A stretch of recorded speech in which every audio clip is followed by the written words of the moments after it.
मी काँग्रेसमध्येच राहण्याचा निर्णय घेतलेला आहे। नारायण राणेंचं बंड अखेर शमलं। मंत्रिपदावर आणि काँग्रेसमध्ये राहणार। निवडणूक लढवण्याची घोषणा। मुलासाठी सुद्धा मागितलं तिकीट।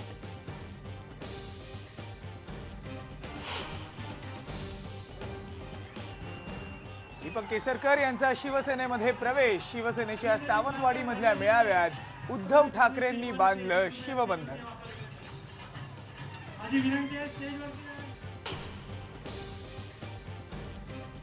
जागा वाटपावरून आघाडीमधल्या कुरबुरी सुरूच। 144 जागा दिल्या नाहीत तर स्वबळावर लढू, अजित पवारांचा इशारा।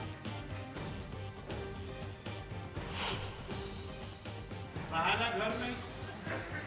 आता हे मुंबईवाल्यांना तुमची अशी हाल नाही झाले पाहिजे हीच इच्छा आहे।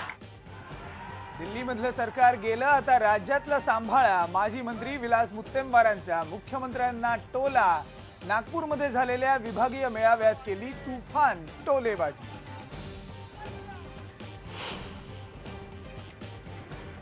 माळीण दुर्घटनेमधल्या मृतांची संख्या 144। ढिगारा उपोषणाचं काम 7व्या दिवशी सुद्धा सुरूच।